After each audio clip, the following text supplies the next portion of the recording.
Sore hari ini kita akan sama-sama lihat di dalam Filipi pasal yang keempat ayat yang ke-13. Filipi 4 ayat yang ke-13, di sana dikatakan, segala perkara dapat kutanggung di dalam Dia yang memberi kekuatan kepadaku. Dalam terjemahan bahasa Indonesia masa kini, dengan kuasa yang diberikan Kristus kepada saya mempunyai kekuatan untuk menghadapi segala rupa keadaan. Nah, Bapak Ibu Saudara yang dikasihi oleh Tuhan Yesus, seperti yang ulang kali kita telah belajar, bahwa ketika kita menjadi orang percaya, maka saat itu berlaku, hidupku bukannya aku lagi, tetapi Kristus yang hidup di dalam aku. Jadi artinya ketika Kristus di dalam kehidupan kita, apa yang kita hadapi, ya, Kristus ada bersama-sama dengan kita. Kesulitan, kesukaran, masalah, persoalan, sakit, penyakit, Kristus ada bersama-sama dengan kita. Itu adalah sesuatu hal yang harus kita imani. Jadi apapun yang terjadi dalam hidup ini, saudara tidak pernah sendiri. Ya, saya tidak pernah sendiri. Ada Kristus yang ada bersama-sama dengan kita. Dan keberadaan dalam kehidupan Kristus yang hidup di dalam kehidupan orang percaya adalah memberi kekuatan. Ya, memberi kekuatan untuk menghadapi segala masalah dan persoalan sampai di dalam kehidupan kita mampu melewatinya. Karena sebenarnya masalah dan persoalan, kesulitan, kesukaran dalam hidup ini yang terjadi, seperti yang firman Tuhan ajarkan, sehelai rambut pun yang jatuh dari kepala, kalau Tuhan tidak izinkan tidak akan terjadi. Jadi ketika orang percaya menghadapi masalah dan persoalan, kesulitan dan kesukaran, sebenarnya dia sedang belajar. Ya, dia sedang belajar untuk mengenal Allah yang ada dalam kehidupannya bekerja.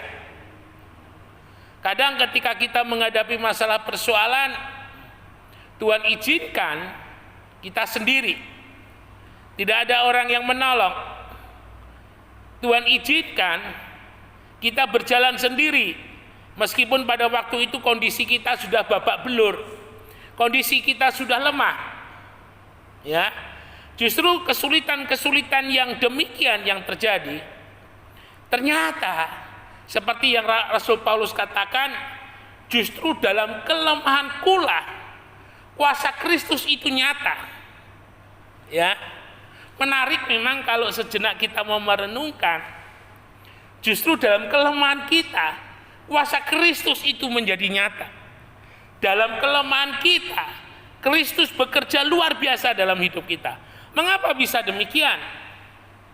Karena ketika dalam kehidupan kita, dalam kelemahan kita yang kalau di dalam Mazmur mengatakan, ya, dalam lembah kekelaman, dalam lembah bayang-bayang maut, di mana ketika kita berteriak sekalipun tidak ada orang yang mendengar, mau tidak mau, suka atau tidak suka. Dalam kondisi seperti itu, yang bisa mendengar suara kita adalah Tuhan. Yang bisa mengulurkan tangan untuk membebaskan kita adalah Tuhan. Ya, sehingga kadang kita tidak menyadari bahwa ketika kita menghadapi kesulitan dan kesukaran, kita tidak sadar bahwa pada waktu itu tangan Tuhan yang mengangkat kita. Setelah semuanya terlewati, kita baru sadar sebenarnya saat itu kita sedang mengalami masalah persoalan yang sangat pelik, masalah persoalan yang sangat sulit, tetapi kita boleh melewatinya. Sekali lagi, itu bukan karena kita, tetapi itu oleh karena Tuhan yang ada di dalam kehidupan kita. Nah, Bapak Ibu Saudara, dalam ayat yang berikut yang seringkali saya kutip, dalam Roma 8 ayat yang ke-28, Allah turut bekerja untuk mendatangkan kebaikan bagi mereka yang mengasihi Dia. Allah turut bekerja dalam segala hal untuk mendatangkan kebaikan bagi mereka yang mengasihi Dia. Nah, ini yang harus kita sadari, ya.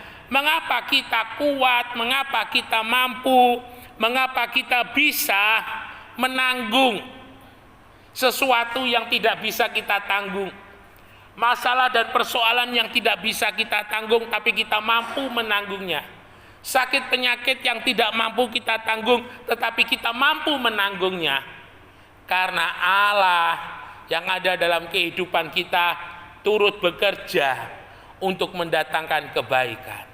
Jadi jelas di sini, meskipun ada kesulitan, meskipun ada kesukaran dalam hidup ini, sebenarnya ketika kita berpaut kepada Tuhan, sebenarnya ketika kita beriman kepada Tuhan, tanpa kita sadari Tuhan turut bekerja di dalam kehidupan kita. Ya, satu contoh di dalam kehidupan daripada Yusuf.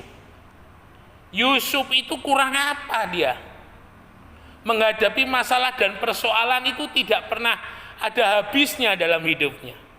Untuk meraih yang namanya keberhasilan, untuk meraih yang namanya kesuksesan, kalau boleh saya bilang, Yusuf itu menghadapi masalah dan persoalan itu ulang kali. Mulai dari yang paling rendah, dia dibuang dalam sumur, diambil dan dijadikan budak.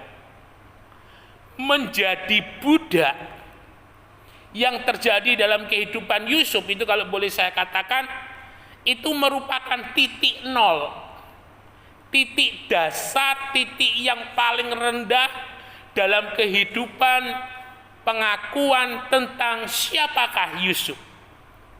Jadi harga dirinya terambil, hidupnya teraniaya. Pokoknya segala sesuatu yang menjadi hak-haknya sebagai manusia ketika dia menjadi budak itu terambil. Saudara, saya menulis ada sedikit kata-kata. Bagi orang percaya, nol itu bukan akhir, tetapi nol itu adalah permulaan. Permulaan Tuhan membentuk di dalam kehidupan kita. Permulaan Tuhan menjadikan kita seturut rencana dan kehendaknya. Yusuf ketika dia menjadi budak, Yusuf berada menjadi dalam titik nol.